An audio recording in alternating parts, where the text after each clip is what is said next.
नमस्कार, मैं हूं सोनिया और आप देख रहे हैं कार्यक्रम आध्यात्मिक ज्ञान चर्चा। तो आइए शुरुआत करते हैं कार्यक्रम की और जानते हैं विचार जगत गुरु तत्वदर्शी संत रामपाल जी महाराज बनाम परम पूज्य संत महामंडलेश्वर स्वामी ज्ञानानंद जी के विचार।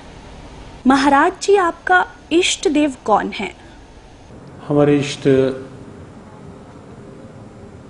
अखिल कोटि ब्रह्मांड नायक जगत गुरु भगवान श्री कृष्ण हैं। श्री कृष्ण भगवान पूर्ण अवतार हैं।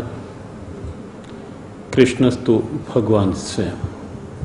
महाराज जी, हमने सुना है कि ब्रह्मा, विष्णु और महेश भी किसी और की साधना करते हैं। ब्रह्मा, विष्णु, महेश सृष्टि के उत्पत्ति करता या सीधे शब्द कहें कर्ता, भरता, हरता के रूप में वो हैं। और मूल क्योंकि परमात्मा है तो इसलिए ब्रह्मा, विष्णु और शिव भी उस भगवान की आराधना करते ही हैं। महाराज जी, आपसे जानना चाहते हैं कि क्या ब्रह्मा जी, विष्णु जी, महेश जी की जन्म और मृत्यु होती है? जन्म और मृत्यु शब्द तो नहीं लगा सकते उनके साथ, लेकिन ये निश्चित है कि कहीं न कहीं उनकी आयु सीमा है। जब हम त्रिदेव के रूप में उन्हें लेते हैं तो कहीं ना कहीं एक आयु सीमा साथ साथ रहती है। ब्रह्मा जी भी हर सर्ग में, सृष्टि के हर उत्पत्ति में ब्रह्मा जी आते हैं, उत्पत्ति करते हैं, और हर प्रलय में फिर ये देव जो है ये इस विराट परमात्मा में लीन हो जाते हैं। तो इसलिए जन्म और मृत्यु शब्द नहीं, सर्ग और उसके पश्चात उस विराट परमात्मा में एक रूपता, लय होने की स्थिति वो साथ साथ है। तो ये थे स्वामी ज्ञानानंद जी के विचार। और आइए अब जानते हैं आदरणीय इस्कॉन प्रमुख महंत दास जी के विचार। क्या ब्रह्मा, विष्णु, महेश भी किसी और इष्ट की साधना करते हैं? देखिए, ये तीनों के तीनों भगवान श्री कृष्ण का ही स्मरण करते हैं। प्रभु जी, यहाँ मैं जानना चाहूंगी कि ब्रह्मा, विष्णु, महेश की भी मृत्यु होती है? वो एक विशिष्ट मूर्ति है। ब्रह्मा, विष्णु और जो शंकर हैं, ब्रह्मा की तो मृत्यु होती है, उनका भी जीवन काल है।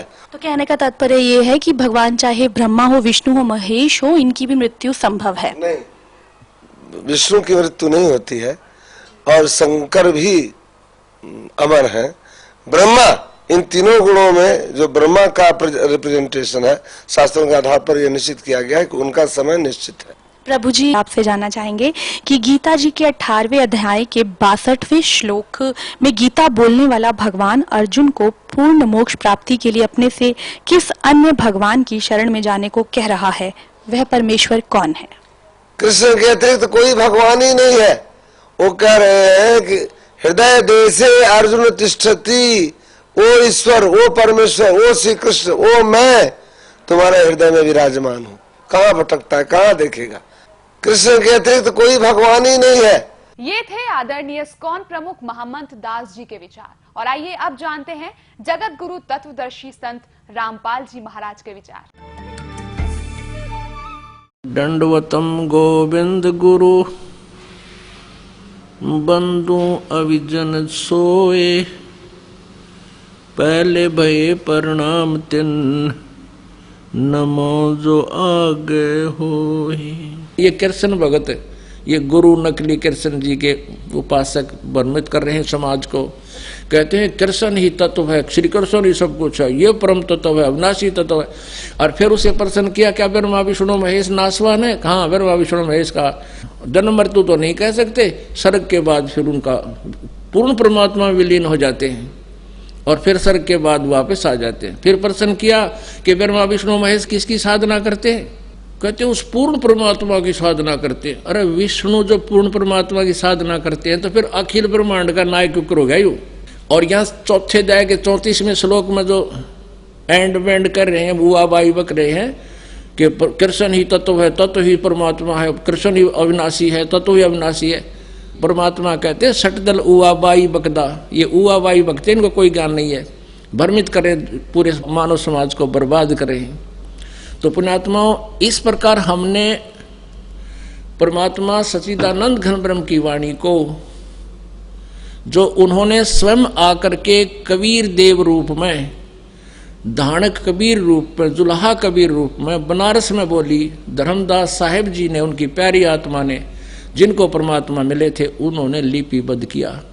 उसके अंदर ये विशेष रहस्य और सब ज्ञान प्रमाणित है। सब प्रकार के यज्ञ कौन से करने चाहिए, कौन से ना करने चाहिए, और कौन सी साधना सही है, वो सब स्पष्ट लिखा हुआ है। आज इस दास के पास वो सब मसाला उपलब्ध है, वो जड़ी उपलब्ध है, जिससे जन्म और मृत्यु का रोग कटेगा और सदा हम सतलोक में जाकर सुखी रहेंगे। उसको प्राप्त करो, अपना कल्याण कराओ। गीता जी अध्याय नंबर 4 के श्लोक नंबर 32 में कहा है कि वो सच्चिदानंद घन ब्रह्म की वाणी में ये धार्मिक यज्ञों यानी अनुष्ठानों का विस्तृत उल्लेख है, और उनको जानने के बाद फिर कर्म बंधन से सर्वथा मुक्त हो जाएगा। उस ज्ञान को अब चौथे अध्याय के 33वें श्लोक में कहा है कि भाई दर्व यज्ञ से, यानी आंख मीच के कितना मंदिर का लठ कटवा दिया, कितना को दान धर्म कर दिया, कितना भंडारे करवा दिया, कितना कांबड़ बांट दिए। कहते हैं आंखें बंद करके दर्व यज्ञ करने की अपेक्षा वो ज्ञान यज्ञ श्रेष्ठ है। वो ज्ञान यज्ञ ही श्रेयकर है, वही लाभदायक है। ज्ञान यज्ञ का तात्पर्य सत्संग, तत्वदर्शी संत के वचन, उनको सुनना चाहिए। उसके बाद फिर उसके बताए अनुसार विधिवत साधना करने से और दान करने से लाभ होगा। वैसे मनमाना आचरण करने से कोई लाभ नहीं होगा। अब वो तत्व ज्ञान, वो सच्चिदानंद घन ब्रह्म की वाणी चौथे अध्याय के 32वें श्लोक में जिसके विषय में कहा गया है, वो सच्चिदानंद घन ब्रह्म के मुख से बोली गई है, वो कबीर वाणी चौथे अध्याय के 34वें श्लोक में कहा है। उस तत्व ज्ञान को, वो तत्व ज्ञान है, तत्वदर्शी संतों के पास जाकर समझ। उस तत्व ज्ञान से तो गीता ज्ञानदाता यानी ब्रह्म भी अपरिचित है, वो अल्पज्ञ है, वो कंप्लीट ज्ञान नहीं रखता। नहीं तो 4 बात और लिख दो, जब 18 अध्याय बोले ये भी कह दो ये बात है, उसमें ये ज्ञान है, ऐसा है नहीं, उसको पता नहीं। ये कृष्ण भगत, ये गुरु नकली कृष्ण जी के उपासक भ्रमित कर रहे हैं समाज को। कहते हैं कृष्ण ही तत्व है, तत्व ही भगवान है, भगवान ही सब कुछ है, श्री कृष्ण ही सब कुछ है, ये परम तत्व है, अविनाशी तत्व है। गीता ज्ञान दाता ने गीता जी अध्याय नंबर 4 के श्लोक नंबर 25 से लेकर 31 तक बताया है कि कोई देवताओं की पूजा करता है और कोई यज्ञ करता है, कोई स्वाध्याय ही करता है, कोई तीक्ष्ण अहिंसावादी व्रत करता है, जैसे मुंह पर पट्टी बांध ली, नंगे पांव घूमते हैं। ये सभी साधना करने वाले साधक अपनी अपनी साधनाओं को पाप नाशक मानते हैं, पाप नाशक जानते हैं। यदि उनको ये पता लग जाए ये पाप नाशक नहीं है, ये मोक्षदायक नहीं है, तुरंत त्याग देंगे। लेकिन जो साधना कर रहा है उसको अच्छी मानकर, श्रेष्ठ मानकर ही कर रहा है। श्रीमद् भगवत गीता अध्याय नंबर 4 के श्लोक नंबर 32 में कहा है कि जो साधनाएं अभी मैंने 25 से लेकर 31 तक तुम्हें बताई, इस तरह की साधनाएं यज्ञ यानी धार्मिक अनुष्ठान, यज्ञ माने धार्मिक अनुष्ठान, ब्रह्मणे मुखे सच्चिदानंद घन ब्रह्म की वाणी में यानी कबीर वाणी में, सच्चिदानंद घन ब्रह्म की वाणी में, परमेश्वर की वाणी में, तत्व ज्ञान में विस्तार से कहे गए हैं। उनको जानने के बाद फिर पूर्ण रूप से सभी पापों के कर्मों के बंधन से मुक्त हो जाएगा। यहाँ गीता अनुवादकों ने अनर्थ कर रखा है, यहाँ ब्रह्मणे मुखे का अर्थ कर दिया वेद की वाणी। नहीं, वेद की वाणी तो काल बोल ही रहा है। और यजुर्वेद अध्याय नंबर 40 के श्लोक नंबर 10 से लेकर 13 में कि वेद ज्ञानदाता भी ब्रह्म ही है। ये चारों वेद जो परमात्मा ने दिए थे वो अपने पुत्र ब्रह्मा को दिए हैं। इसमें स्वयं ये बीच में वक्ता भी बना है। ये कहता है कि उस परमात्मा के बारे में कोई संभवात माने जन्म लेने वाला, कोई असंभवात जो जन्म नहीं लेता, निराकार बताते हैं। उसके विषय में भी तत्वदर्शी संतों से पूछो, वही वास्तविकता बताएंगे। परमात्मा साकार है व निराकार। और यजुर्वेद अध्याय नंबर 40 के श्लोक नंबर 10 से लेकर 13 में यह भी स्पष्ट किया है। वेद ज्ञानदाता कहता है कि किसी ने अक्षर ज्ञान हो गया वो तो विद्वान कहलाता है, जिसको अक्षर ज्ञान नहीं उसको अविद्वान कह देते हैं। विद्वान और अविद्वान की परिभाषा भी वो तत्वदर्शी संत बताएगा, उससे सुनो। पुण्यात्माओं परमात्मा पूर्ण ब्रह्म कबीर देव जी स्वयं परमेश्वर थे। वो संस्कृत भाषा से जानबूझकर अपरिचित सिद्ध किया करते थे, ना वो तो सब भाषाओं को जानते हैं। इसलिए उन्होंने ये राज रखा था कि कहीं आने वाले समय में जो अब परमात्मा ने ये खोलना था भेद, ये अज्ञानी ये टांग ना अड़ा दें कि कबीर जी भी शिक्षित थे, इन्होंने वेदों को गीता को पढ़ लिया होगा। नहीं, तो कहने का भाव ये है कि ये कबीर परमेश्वर 600 वर्ष पहले यही ज्ञान दिया करते थे। उन्हीं का दिया हुआ ज्ञान दास आज आपके समक्ष कर रहा है। तो ये ज्ञानी कहा करते थे वो तो अविद्वान है, उसको संस्कृत भाषा नहीं आती, और सारे समाज ने मान लिया था कि कबीर अविद्वान है। वेद कह रहे हैं ये परिभाषा विद्वान और अविद्वान की नहीं होती। एक अक्षर ज्ञान को सीख ले, जैसे किसी ना संस्कृत भाषा आती है वो इंग्लिश में अविद्वान है, वो पंजाबी में अविद्वान है। एक संस्कृत भाषा के जान लेने से विद्वान और अविद्वान नहीं होता। विद्वान वो होता है जो परमात्मा के तत्व ज्ञान से परिचित है, और वो परमेश्वर कबीर जी थे वो विद्वान। तो कहने का भाव ये है कि वेद भी ऑप्शन छोड़ दिया वेदों ने भी कि उस तत्व ज्ञान को तो कोई तत्वदर्शी संत बताएगा। अगर यहाँ कोई कहे, गीता जी अध्याय नंबर 4 के श्लोक नंबर 32 में इन्होंने ब्रह्मणे मुखे का अर्थ वेद की वाणी लिख दिया, पर प्रथम तो ब्रह्म माने वेद नहीं होता। इन्होंने तत्व ज्ञान से अपरिचित होकर के ऐसे अनर्थ किए हैं। ब्रह्म तो समझो परमात्मा है, वेद उसका विधान है।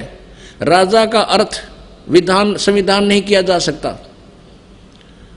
अगर कोई करता है तो वो उस उल्लेख से परिचित नहीं, उसमें लेखक बताना क्या चाहता है। तो गीता जी अध्याय नंबर 4 के श्लोक नंबर 32 में ब्रह्मणे मुखे का अर्थ इन्होंने अनर्थ कर दिया, वेद की वाणी लिख दिया। यहाँ लिखना था सच्चिदानंद घन ब्रह्म की वाणी, जबकि 17वें अध्याय के 23वें श्लोक में यही ब्रह्मणे शब्द है। ओम तत्सत इति निर्देश है ब्रह्मणे त्रिविध समर्थ है, उसमें ब्रह्मणे का अर्थ वहाँ ठीक किया इन्होंने। सच्चिदानंद घन ब्रह्म के पाने का, सच्चिदानंद घन ब्रह्म का ओम तत्सत, ये 3 मंत्र के जाप का निर्देश है। या त्रिविध समर्थ, ये 3 प्रकार से इसका सेवन होता है। अब यहाँ ओम तो ब्रह्म का, और तत् ये अक्षर ब्रह्म का, और सत ये परम अक्षर ब्रह्म का। यानी तत् और सत ये दोनों सांकेतिक शब्द हैं, ये दास बताओगा। और किसी के पास इस पृथ्वी पर इस 21 ब्रह्मांड में ये ओम तत्सत का वास्तविक ज्ञान नहीं है।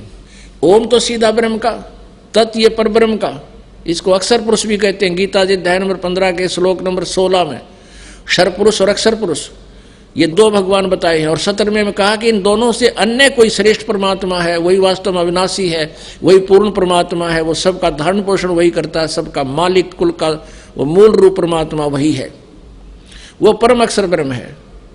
तो ये ओम तो इस सरपुरुष का यानी ब्रह्म का जाप है, काल का, जो ये स्वयं भी स्वीकार कर रहा गीता जी अध्याय नंबर 8 के श्लोक नंबर 13 में। और तत् और सत, तत् ये परब्रह्म का है, ये गुप्त है, ये दास बताएगा। और सत्य ये भी गुप्त है, ये परम अक्षर ब्रह्म का मंत्र है। इन तीनों को मिलकर इनकी 3 प्रकार से विधि है सिमरण करने की, और इसका जाप करने से वो पूर्ण मोक्ष प्राप्त होता है, जहां जाने के बाद फिर कभी जन्म मृत्यु नहीं होती, वो शाश्वत स्थान प्राप्त होता है। तो उसके लिए ऑप्शन छोड़ दिया कि वो तत्वदर्शी संत बताएंगे। महाराज जी, आपसे यहाँ ये भी जानना चाहेंगे कि गीता जी के अध्याय 4 के श्लोक नंबर 34 में तत्वदर्शी संत से तत्व ज्ञान समझने के लिए कहा है। वह तत्वदर्शी संत कौन है तथा उसकी पहचान क्या है? ये बड़ा गहरा और कुछ जटिल सा प्रश्न है। श्लोक बहुत महत्वपूर्ण है और भगवान श्री कृष्ण की बड़ी सीधी प्रेरणा है इस श्लोक में। तद्विद्धि प्रणिपातेन परिप्रश्नेन सेव्यः उपदेक्ष्यन्ति ते ज्ञानम ज्ञानिनः तत्वदर्शिनः।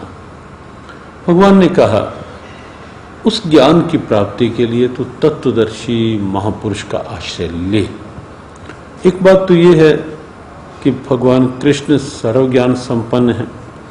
तत्वदर्शी महापुरुष वो हैं जिन्होंने उस तत्व का साक्षात्कार लिया है। तत्व स्वयं परमात्मा है, स्वयं परमात्मा श्री कृष्ण है। श्री कृष्ण ये वाणी बोल रहे हैं लेकिन फिर भी एक परंपरा का निर्वाह कर रहे हैं कि महापुरुषों के द्वारा ये ज्ञान मिलेगा, गुरु परंपरा से ज्ञान मिलेगा। तो जो तत्वदर्शी की बात है वो बात है कि जो परमात्म तत्व सबके भीतर है, जो चेतन तत्व सबके भीतर है, जिसने उस तत्व से एक रूपता कर ली है, जो केवल जड़ता में नहीं जी रहा, चेतना में जी रहा है, जो केवल बाहर के आकर्षणों में नहीं जी रहा, अंदर उस ईश्वरीय भाव की प्रियता में जी रहा है, वही तत्वदर्शी है। जहां तक पहचान की बात है, पहचान तो जब हम किसी ऐसे महापुरुष के सन्निधि में होंगे तो स्वतः यदि हमारे मन की जिज्ञासा है तो उस महापुरुष का भाव हमें ईश्वरीय भाव की ओर प्रेरित करता हुआ दिखेगा। उस महापुरुष की सन्निधि से हमारे भीतर की बुराइयों का दमन होता दिखेगा, भीतर की अच्छाइयाँ प्रकट होती दिखेंगी और हमें भी लगेगा कि इस महापुरुष की स्थिति, आनंद, सहजता हमें भी उस दिव्यता की ओर, उस तत्व की ओर आकर्षित करती हुई दिखेगी। पहचान तो सन्निधि से स्वतः होने लगती है। बाह्य रूप में हम कहें तो बाह्य रूप में लक्षण, बाह्य वेशभूषा पहचान नहीं है, बाहर का कोई लक्षण पहचान नहीं है। पहचान तो अंदर की अवस्था ही है, जो गीता ने स्थित प्रज्ञ के रूप में कही कि संसार में रह रहा है लेकिन संसार की चाह नहीं है, संसार में रह रहा है लेकिन अनुकूल प्रतिकूल परिस्थितियों में अपने आप को सम रखे हुए है, जो मिल गया जैसा है उसमें संतुष्ट है, प्रसन्न है। ऐसे ढेरों लक्षण गीता ने बताए। तो ये थे स्वामी ज्ञानानंद जी के विचार। और आइए अब जानते हैं जगत गुरु तत्वदर्शी संत रामपाल जी महाराज के विचार। गीता जी अध्याय नंबर 8 के श्लोक नंबर 13 में गीता ज्ञानदाता श्री कृष्ण में प्रवेश करके ये ब्रह्म बोल रहा है, काल बोल रहा है, ये कहता है कि ओम इति एकाक्षरम ब्रह्म व्यवहारन माम अनुसमरण ये प्रयाति तदंदेहम स याति परमाम गतिम। मुझ ब्रह्म का एक अक्षर ओम है, यही मेरा मंत्र है। उच्चारण करके सिमरण करता हुआ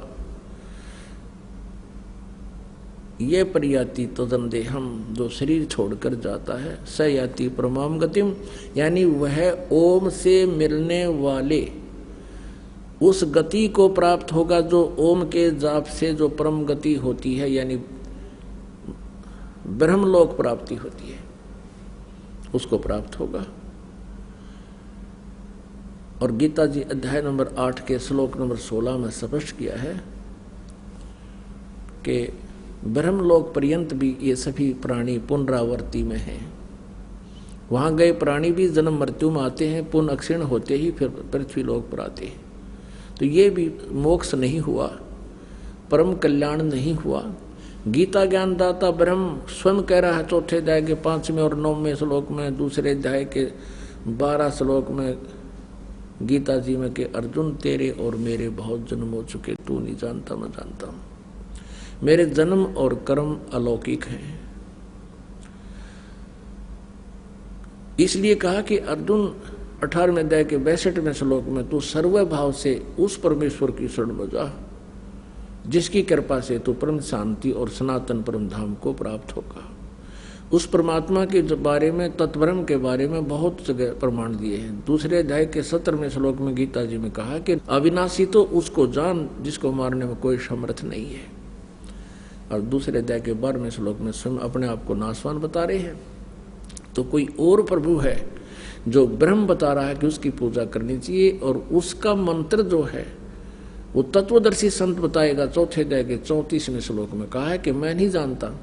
उस तत्वदर्शी संत की खोज कर, जो चौथे अध्याय के 32वें श्लोक में जिस सच्चिदानंद घन ब्रह्म की वाणी में विस्तार से कहे गई धार्मिक यज्ञ हैं, अनुष्ठान हैं, क्रियाएं हैं की जानकारी है, वो तत्व ज्ञान है। उसको किसी तत्वदर्शी संत के पास जाकर समझ, उनको दंडवत प्रणाम करने से, कपड़ छोड़कर प्रसन्न करने से वो तत्वदर्शी संत तुझे परमात्मा की जानकारी देंगे। फिर उस तत्वदर्शी संत की पहचान बताई है 15वें अध्याय के प्रथम मंत्र में कि उल्टे लटके हुए संसार रूपी इस वृक्ष के उल्टा लटका हुआ संसार रूपी वृक्ष है, ऊपर को जड़ है और नीचे को तीनों गुण रूपी शाखा है। गीता ज्ञानदाता ने केवल इतना बताया है और साथ में ये कहा कि इसके सभी पार्ट को, सभी विभागों को, तना कौन है, जड़ कौन है, डार कौन है, शाखा कौन है, पत्ते क्या है, जो इन सभी को बता देगा स वेदवित, वो तत्वदर्शी संत है। परमेश्वर कबीर देव जी स्वयं आते हैं और ये तत्व ज्ञान स्वयं अपना बताते हैं, अपनी महिमा आप ही सुनाते हैं, अपने द्वारा रची हुई सृष्टि को स्वयं ही बताते हैं। क्या बताते हैं? अक्षर पुरुष एक पेड़ है, निरंजन वाकी डार और तीनों देवा शाखा है, ये पात रूप संसार। अब थोड़ा सा ये सृष्टि रूपी आपको दिखाते हैं संसार। देखिएगा, परमेश्वर ने गीता जी अध्याय नंबर 15 के श्लोक नंबर 1 में कहा है, ऊर्ध्व मूलम अधः शाखम,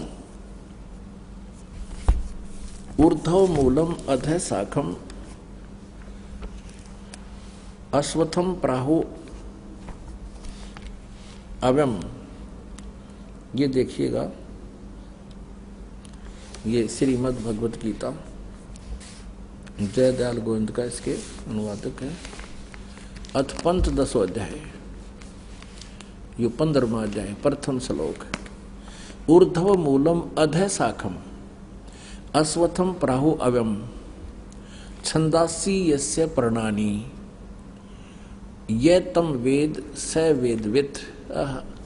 अनुवाद करता कर रहा है, आदि पुरुष परमेश्वर मूल वाले, यानी आदि पुरुष परमेश्वर तो इसकी जड़ समझो भगवान पूर्ण पेड़ की, संसार रूपी वृक्ष की, और अधः शाखम ब्रह्मा रूप मुख्य शाखा वाले। ये गलत अनुवाद किया है, अधः माने नीचे होता। देखिएगा, ये इन्हीं के द्वारा दूसरे श्लोक में 15वें अध्याय के में 2 बार अधः शब्द है, इसका यहाँ अनुवाद किया है। अधः माने नीचे, अधः माने नीचे, ये बिल्कुल सही कहा किया। और यहाँ ये विचलित हो गए, ब्रह्मा नागड़ाएं रखे हैं, इसने प्रजापति माना है। अब क्या है? ऊर्ध्व मूलम, ऊपर को तो जड़ वाला, नीचे को शाखा वाला, अधः शाखम, नीचे को शाखा वाला, और संसार रूपी पीपल के वृक्ष को अविनाशी कहते हैं, वेद जिसके पत्ते कहे गए। ये छंदासी, ये छंदासी का अर्थ वेद कर दिया ना। छंद माने विभाग, टुकड़े। उस संसार रूप वृक्ष को जो पुरुष, जो संत मूल सहित तत्व से जानता है, स वेदवित, वह वेद के तात्पर्य को जानने वाला, अर्थात वो तत्वदर्शी संत है। अब देखियो, भगवान आए थे तत्वदर्शी संत बन के। पुण्यात्माओं, गीता जी अध्याय नंबर 15 के श्लोक नंबर 1 में स्पष्ट कर दिया कि ऊर्ध्व मूलम अधः शाखम प्राहु अश्वत्थम अव्यम और छंदासी यस्य पर्णानि ये तम वेद स वेदवित।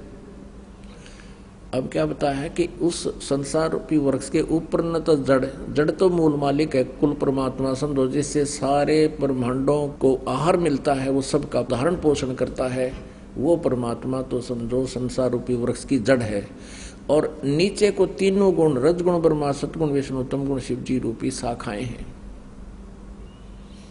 और जो संत इनके सभी पार्ट्स को, सभी विभागों को बता देगा, तना कौन है, मूल कौन है, टार कौन है, और पत्ते कौन, शाखा कौन, सवेदवित, वो तत्वदर्शी संत है। परमेश्वर ने 600 वर्ष पहले बताया था। देखिएगा, ये अब संसार रूपी वृक्ष का चित्र। ऊर्ध्व मूलम अधः शाखम, ऊपर को जड़ वाला, जड़ तो समझो पूर्ण परमात्मा परम अक्षर ब्रह्म है, और नीचे को शाखा वाला। परमात्मा ने कहा अक्षर पुरुष एक पेड़ है, ये समझो इतना। पृथ्वी से बाहर जो दिखाई देता है उसको पेड़ कहते हैं। ये अक्षर पुरुष तना है, ये तो अक्षर पुरुष है। जिसे गीता जी अध्याय नंबर 15 के श्लोक नंबर 16 और 17 में 3 पुरुष बताए हैं, एक अक्षर पुरुष, एक ये सर पुरुष यानी ज्योति निरंजन डार, और एक परम अक्षर ब्रह्म है, उत्तम पुरुषत्व, ये जड़ है, ये परम अक्षर ब्रह्म है, ये मूल मालिक है, पूर्ण परमात्मा, आदि पुरुष परमेश्वर। तो इस संसार रूपी वृक्ष की जड़ समझो। तो क्या बताया परमात्मा ने कि अक्षर पुरुष एक पेड़ है और ज्योत निरंजन हुआ की डार, इसको सरपुरुष भी कहते हैं, ब्रह्म भी कहते हैं, इसको काल भी कहते हैं। इसको डार समझो, सरपुरुष सरब्रह्म अर्थात सरपुरुष, इसको काल ब्रह्म भी कहते हैं, इसको सरपुरुष भी कहते हैं। ये अक्षर पुरुष कहलाता है। और तीनों देवा शाखा है, बाई पात रूप संसार। परमेश्वर ने 15वें अध्याय को गीता जी को इस एक ही अपनी अमृतवाणी के एक ही लोकोक्ति में, एक ही दोहे में स्पष्ट कर दिया है। कबीर अक्षर पुरुष एक पेड़ है, निरंजन वाकी डारे, तीनों देवा शाखा है, पाते रूप संसार। अब ये इतना बताया कि अक्षर पुरुष एक पेड़ है, निरंजन ये काल समझो, ये एक इसकी एक डार है, और इसके 3 पुत्र, ये 3 शाखाएं हैं, रजगुण ब्रह्मा सतगुण विष्णु तमगुण शिव जी, और आप जी यहाँ पर हैं, हम यहाँ पर हैं आगे। अब ध्यान करना, हम यहाँ पर हैं आगे। अपने आत्माओं, श्रीमद् भगवत गीता अध्याय नंबर 15 में स्पष्ट कर दिया कि ऊपर को जड़ वाला, नीचे को तीनों गुण रूपी शाखा वाला, ये उल्टा लटका हुआ एक संसार रूपी वृक्ष है। जड़ तो समझो परम अक्षर ब्रह्म है, ये पूर्ण परमात्मा है, और नीचे की तीनों गुण रूपी शाखा बता दी काल ने, और कुछ नहीं बताया।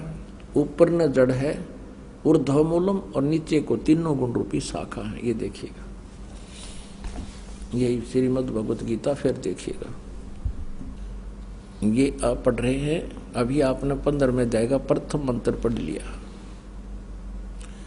जो संत इस संसार रूपी वृक्ष को मूल सहित जड़ते लेकर पत्याते कति सही बता देगा, स वेदविद, वह वेद के तात्पर्य को जानने वाला। आगे देखना 2 में क्या कहा है कि उस संसार वृक्ष की तीनों गुण रूप है, जल से बड़ी हुई नहीं है, तीनों गुण रूप है। विषय पर वाला, ये भी देख लियो साथ में, विषय पर वाला शाखा, ये विषय विकारों वाली तीनों गुण रूपी शाखाएं हैं। इसका सीधा अर्थ बनता है, न तो और कुछ लिख रखा है। वो नीचे और ऊपर फैली हुई है मनुष्य लोक में, कर्मों के बंधन में कर्मानुसार बांधने वाली, जैसा जिसका कर्म है उस तरह रोके रखने वाली की भी ये मुख्य कारण है। मूलानी, ये तीनों गुण, रजगुण ब्रह्मा सतगुण विष्णु और तमगुण शिव जी, ये जीवों को कर्मानुसार यहाँ बांधे रखती हैं, यहाँ फंसाए रखते हैं। ऊपर और नीचे व्यापत हो रही है तीनों, यानी ब्रह्मा विष्णु महेश जी की जो स्थिति है, इनका जो प्रभुता है इस पृथ्वी लोक पर, नीचे पाताल लोक पर और ऊपर स्वर्ग लोक पर, इनमें एक एक विभाग के मंत्री हैं। ये रजगुण विभाग के ब्रह्मा जी, सतगुण विभाग के विष्णु जी, तमगुण विभाग के शिव जी। अब हमने ये देखना है कि रजगुण ब्रह्मा है, सतगुण विष्णु, तमगुण शिव जी, तब हम इस पवित्र सदग्रंथ गीता जी को समझ पाएंगे। इसके लिए हम आप सहयोग लेंगे पवित्र श्रीमद् देवी भागवत दुर्गा पुराण का, संस्कृत सहित, ये हिंदी टीका सहित। ये कहाँ से छपी है?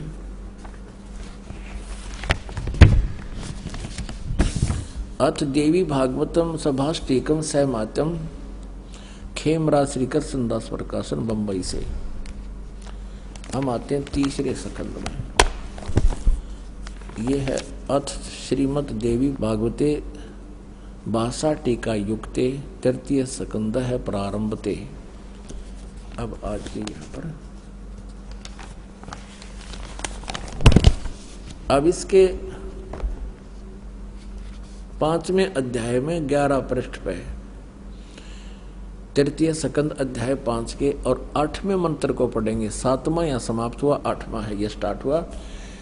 भगवान शंकर कहते हैं, हे माते दुर्गा को, यदि हमारे ऊपर सदा आप दया युक्त हो तो हमको तमोगुण में, शंकर जी करे मुझे तमोगुण क्यों बना दिया, किस प्रकार प्रदान किया, ब्रह्मा रजोगुण और हरि सतगुण युक्त क्यों किए हैं। अब फिर अभी संस्कृत और देख लेंगे हम, क्योंकि देवनागरी लिपि है, आसानी तो समझ में आ जाएगी। यहाँ 7वां श्लोक समाप्त हुआ, 8वां प्रारंभ हुआ। यदि दया धर्मना न सदाम्बिके, यदि आप हमारे ऊपर दया युक्त हो तो हे अंबिके, हे माता, कथम अहम विहिता च, मैं क्यों उत्पन्न कर दिया, मैं क्यों बना दिया, क्यों उत्पन्न कर दिया तमोगुण, मैं तमोगुण क्यों उत्पन्न कर दिया। और कमल जय, कमल से उत्पन्न होने वाले ब्रह्मा जी को रजोगुण संभव, आपने रजोगुण क्यों बना दिया, क्यों उत्पन्न संभव उत्पन्न करना। और सुविहिता के मुँह सतोगुण हरि और विष्णु जी को आपने सतोगुण क्यों बना दिया। इति सिद्धम रजगुण ब्रह्मा सतगुण विष्णु तम गुण शिव जी। फिर देखिएगा शिव पुराण गीता प्रेस गोरखपुर से प्रकाशित है। इसके 110 पृष्ठ पर आपको दिखाते हैं। इसके संपादक हनुमान प्रसाद पोदार ओनली। इसमें स्पष्ट किया है कि ब्रह्मा विष्णु महेश में गुण है। ये है पृष्ठ 110 संक्षिप्त शिव पुराण 9वां अध्याय रुद्र संहिता 9वां अध्याय। इस प्रकार ब्रह्मा विष्णु तथा रुद्र इन 3 देवताओं में गुण है। रजगुण ब्रह्मा है, सतगुण विष्णु, तमगुण शिव जी। रुद्र यानी महेश भी कहते हैं इसको। और परंतु शिव, ये काल खुद शिव रूप में प्रकट हो जाता है, कभी ब्रह्मा रूप में हो जाता है, परंतु शिव गुणातीत माने गए। यानी काल जो है ब्रह्मा विष्णु महेश और शिव से अलग है। अभी भी आपको दिखाया था, अब फिर थोड़ा दिखाना पड़ेगा। वही प्रकरण है कि एक बार ब्रह्मा विष्णु महेश का आपस में झगड़ा हो गया और इस बात पर मैं तेरा बाप, विष्णु कहता मैं तेरे बाप, ब्रह्मा जी कहते मैं तेरा बाप। इनके बीच में स्तंभ खड़ा कर दिया। ये 24 पृष्ठ पर संक्षिप्त शिव पुराण में और विद्वेश्वर संहिता में। तो यहाँ इन दोनों का झगड़ा हुआ तो वो काल आ गया बीच में। फिर वो कहता है, ब्रह्मा और विष्णु ने पूछा, प्रभु सृष्टि आदि 5 कर्तव्यों के लक्षण क्या क्या है, ये हम दोनों को बताइए। भगवान शिव बोले, ये काल बोला इनका बाप पिताजी। अब देखिएगा 26 पृष्ठ पे हम थोड़ा सा कंसेप्ट क्लियर करेंगे कि शंका ना रह जाए। 26 पृष्ठ पे नीचे आइएगा। यो काल बोला, पुत्रों तुम दोनों ने तपस्या करके प्रसन्न हुए मुझ परमेश्वर से सृष्टि और स्थिति नामक 2 कृत प्राप्त किए। और इसी प्रकार मेरी विभूति स्वरूप रुद्र और महेश ने, एक मैं नहीं है, ने 2 अन्य उत्तम कृत संहार और तिरोभाव मुझसे प्राप्त किए। इससे सिद्ध हो गया कि ब्रह्मा विष्णु महेश से अलग है ये शिव पुराण बोलने वाला। तो ये सिद्ध हो गया कि रजगुण ब्रह्मा है, सतगुण विष्णु, तमगुण शिव जी। और बताते हैं, क्योंकि जब तक हम एक कंसेप्ट को क्लियर करके आगे नहीं चलेंगे तो आपका सत्संग सुनना या सुनना बराबर रहेगा। और एक बार इसको ढंग से सुन लोगे फिर सदा का सुख हो जाएगा। अब देखिए एक और बताते हैं देवी भागवत में, फिर 123 पृष्ठ पे। ये गीता प्रेस के रूप से प्रकाशित है और इसके अनुवादक कौन है? हनुमान प्रसाद पोदार चमनलाल गोस्वामी। ये गीता प्रेस गोरखपुर से प्रकाशित है। इसके 123 पृष्ठ पर देखिए, 3रे स्कंद में, 3रा स्कंद। तुम शुद्ध स्वरूपा हो। भगवान विष्णु कह रहे तुम शुद्ध स्वरूपा हो, ये सारा संसार तुम्हें से उद्भासित हो रहा है। मैं ब्रह्मा और शंकर हम सभी तुम्हारी कृपा से विद्यमान हैं। हमारा आविर्भाव मन जन्म और तिरोभाव बिन मृत्यु हुआ करता है। केवल तुम ही नित हो, जगत जननी हो, प्रकृति और सनातनी देवी हो। स्पष्ट है, विष्णु जी स्वयं कह रहे हैं हमारा तो जन्म और मृत्यु होता है, हम अविनाशी नहीं हैं और तू हमारी माता है। शंकर भगवान बोले, देवी यदि महाभाग विष्णु तुम्ही से प्रकट हुए हैं तो उनके बाद उत्पन्न होने वाले ब्रह्मा भी तुम्हारे ही बालक हुए। फिर मैं तमोगुणी लीला करने वाला शंकर क्या तुम्हारी संतान नहीं हुआ? अर्थात मुझे भी उत्पन्न करने वाली तुम ही हो शिवे। संपूर्ण संसार की सृष्टि करने में तुम बड़ी चतुर हो। इस संसार की सृष्टि, स्थिति और संहार में तुम्हारे गुण सदा समर्थ हैं। उन्हीं तीनों गुणों से उत्पन्न रजगुण ब्रह्मा, सतगुण विष्णु, तमगुण शंकर नियमानुसार कार्य में तत्पर रहते हैं। इन तीनों गुणों से उत्पन्न अपनात्माओं, इस पवित्र पुराण के इन चंद पंक्तियों ने, इस पवित्र देवी पुराण की चंद पंक्तियों ने ये 4 कंसेप्ट क्लियर कर दिए। एक तो ब्रह्मा विष्णु महेश नासवान हैं, ये अजर व अमर नहीं है। दूसरा ये कर दिया कि दुर्गा इनकी माता है। तीसरा ये कर दिया कि ये रजगुण ब्रह्मा, सतगुण विष्णु, तम गुण शिव जी। और चौथा ये कर दिया कि केवल जैसा जिसका कर्म है उतना ही दे सकते, ये कोई परिवर्तन नहीं कर सकते। अब हमने इसको समझने के लिए गीता जी को सबसे पहले ये कंसेप्ट क्लियर होना चाहिए कि रजगुण ब्रह्मा है, सतगुण विष्णु, तम गुण शिव जी। तब ये, क्योंकि गीता जी चारों वेदों के संक्षिप्त वर्णन है इसमें और कोड वर्डों में है, इसको तत्वदर्शी संत बताओगा, ये गीता ज्ञानदाता स्वयं कह चुका है। अब देखिएगा मार्कंडेय पुराण में, मार्कंडेय पुराण सचित्र मोटा टाइप, गीता प्रेस गोरखपुर से प्रकाशित है। इसके 123 पृष्ठ पर देखिएगा। इस प्रकार स्वयंभू परमात्मा की 3 अवस्थाएं हैं। रजगुण प्रधान ब्रह्मा, तमोगुण प्रधान रुद्र, सत्व प्रधान विश्वपालक विष्णु है। और यही 3 देवता हैं और यही 3 गुण हैं। रजगुण ब्रह्मा, सतगुण विष्णु, तमगुण शिव जी, ये तीनों गुण भी कहलाते हैं इति सिद्धम। पुण्यात्माओं, अब हम श्रीमद् देवी भागवत को बहुत आसानी से समझेंगे। देखिएगा, ये श्रीमद् देवी भागवत जयदाल गोविंद का इसके अनुवादक हैं, गीता प्रेस गोरखपुर से प्रकाशित है। ये 15वें अध्याय का, हम 15 अध्याय का प्रथम मंत्र हमने पढ़ लिया। और दूसरा ये है कि इस संसार की तीनों गुण रूप, रजगुण ब्रह्मा, सतगुण विष्णु, तम गुण शिव जी रूप, ये शाखाएं हैं। यहाँ देखिएगा, विषय परवाला शाखा, विषय परवाला शाखा, विषय भोग यानी विकारों वाली ये शाखाएं ऊपर और नीचे फैली हुई हैं। मनुष्य लोक में कर्मों के बंधन में, कर्मानुसार बांधने वाली भी ये तीनों गुण ब्रह्मा विष्णु महेश बांधन की मुख्य कारण हैं, जड़ हैं। जो कारण बीमारी की जड़ ये है, और नीचे और ऊपर फैली हुई है। सभी लोकों में नहीं, केवल 3 लोकों में, ऊपर और नीचे। तीसरे में कहा है, इस संसार वृक्ष का स्वरूप जैसा कहा है वैसा यहाँ विचार काल में नहीं पाया जाता। विचार काल माने गीता ज्ञानदाता कहता है, इस संसार रूपी वृक्ष के बारे में मुझे जो जानकारी है वह पूर्ण नहीं है। तेरे मेरे इस विचार काल में गीता जी के डिस्कशन में मैं कंप्लीट नहीं बता पा रहा।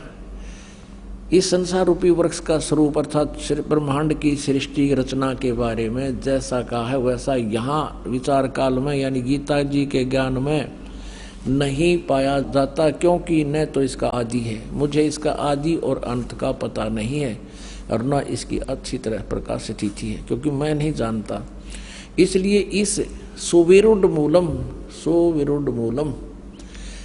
अहमता ममता वासना नहीं, अति दृढ़ मूल वाले यानी अविनाशी परमात्मा रूपी तो जड़ है, वो तो अविनाशी है, कभी नाश में आता नहीं। वो दृढ़ मूल माने अविनाशी परमात्मा रूपी मूल वाले संसार रूपी पीपल के वृक्ष को दृढ़ेन माने दृढ़, असंग शस्त्रेण इन वैराग रूप शस्त्र द्वारा काट कर नहीं, तत्व ज्ञान रूपी शस्त्र द्वारा काट कर यानी तत्व ज्ञान से अच्छी तरह समझकर उसके पश्चात ये चौथा श्लोक में स्पष्ट कर दिया।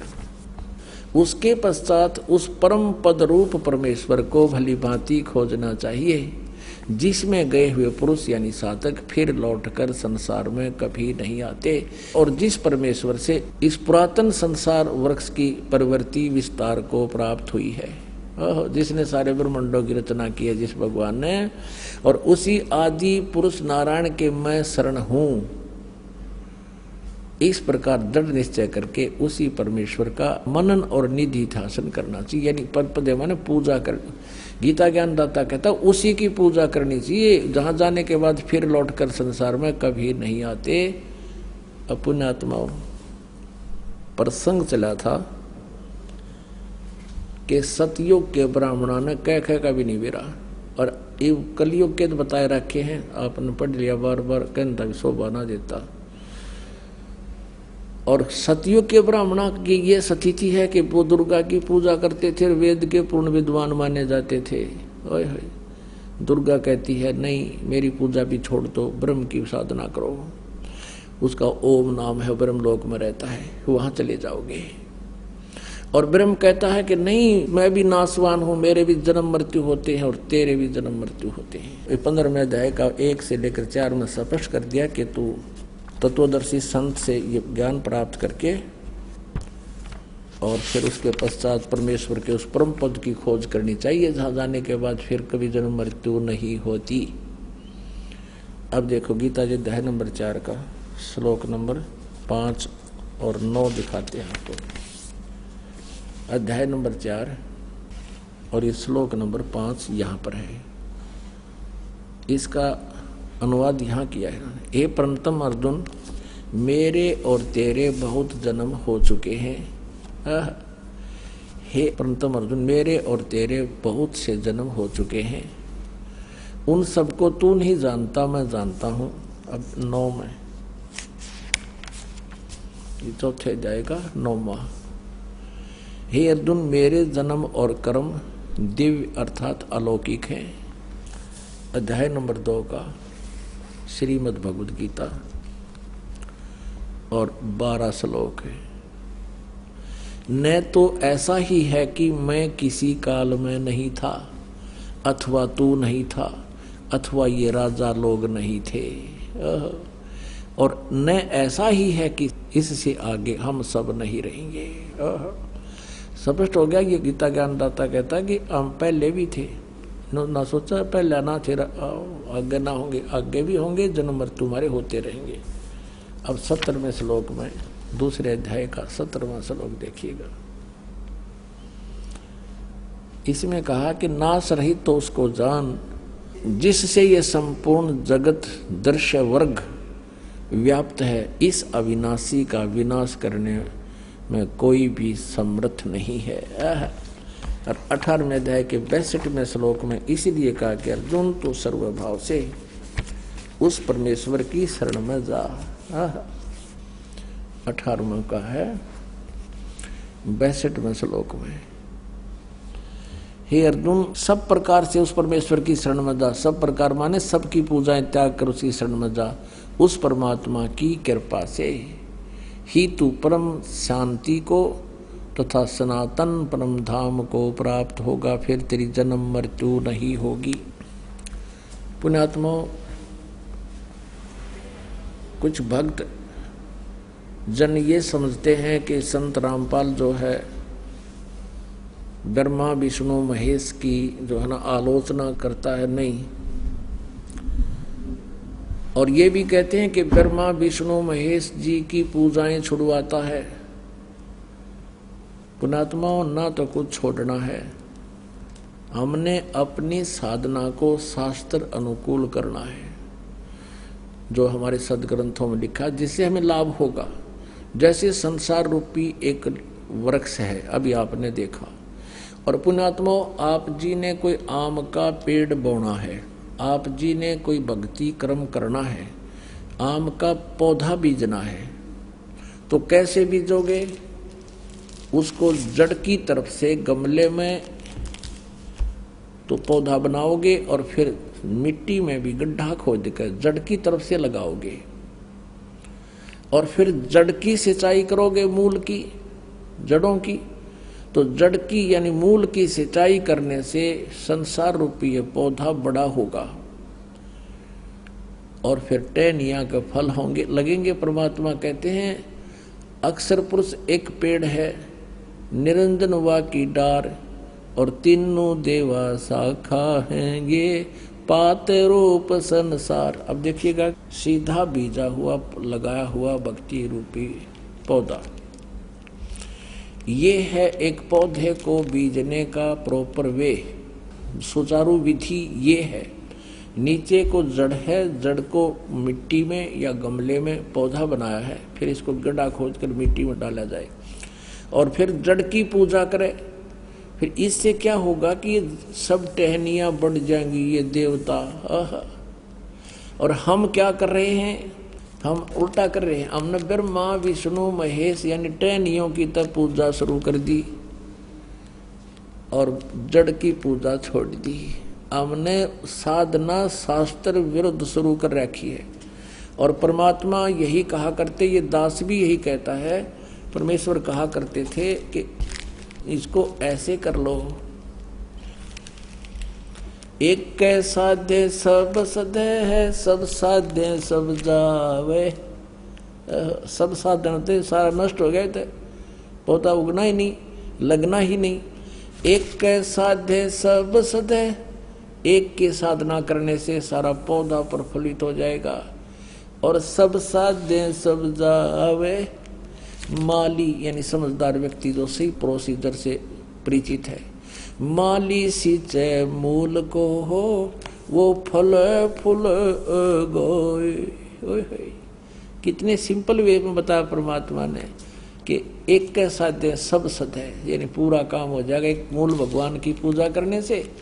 और सब साध्य सब जावे, ये तो नाश कर दिया भक्ति का। हम ऐसा कर रहे हैं, सचमुच ऐसी साधनाएं कर रहे हैं, गीता और वेदों के अनुसार ना करके मनमुखी साधनाएं कर रहे हैं। ये कृष्ण भगत, ये गुरु नकली कृष्ण जी के उपासक भ्रमित कर रहे हैं समाज को। कहते हैं कृष्ण ही तत्व है, श्री कृष्ण ही सब कुछ है, ये परम तत्व है, अविनाशी तत्व है। और फिर उसे प्रश्न किया, क्या ब्रह्मा विष्णु महेश नासवान है? कहाँ ब्रह्मा विष्णु महेश का जन्म मृत्यु तो नहीं कह सकते। स्वर्ग के बाद फिर उनका पूर्ण परमात्मा विलीन हो जाते हैं और फिर स्वर्ग के बाद वापस आ जाते हैं। फिर प्रश्न किया कि ब्रह्मा विष्णु महेश किसकी साधना करते हैं? कहते उस पूर्ण परमात्मा की साधना करते हैं। अरे विष्णु जो पूर्ण परमात्मा की साधना करते हैं तो फिर अखिल ब्रह्मांड का नायक हो गया यू। और यहाँ चौथे अध्याय के 34वें श्लोक में जो एंड वेंड कर रहे हैं, बुआ बाई बक रहे हैं कि कृष्ण ही तत्व है, तत्व ही परमात्मा है, कृष्ण ही अविनाशी है, तत्व ही अविनाशी है।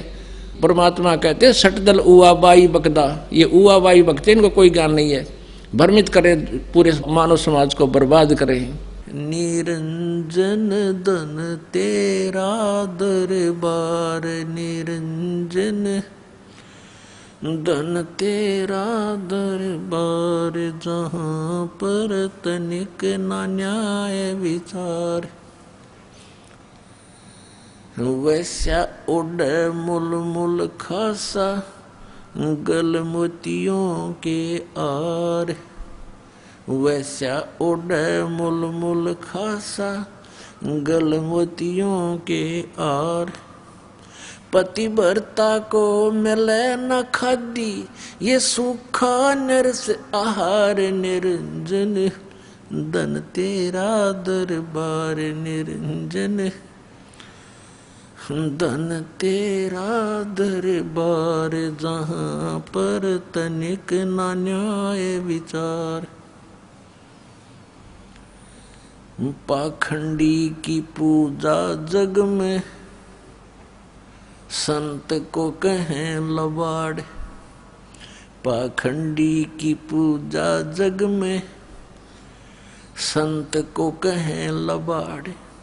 अज्ञानी को परम विवेकी, ज्ञानी को मूढ़ गंवार। निरंजन धन तेरा दरबार, निरंजन धन तेरा दरबार, जहाँ पर तनिक न न्याय विचार। कह कबीर सुनो भाई साधो, यहाँ सब उल्टा व्यवहार। कहे कबीर सुनो भाई साधो, यहाँ सब उल्टा व्यवहार। सच्चों को तो ये झूठा बतावें, इन झूठों का एतबार। निरंजन धन तेरा दरबार, निरंजन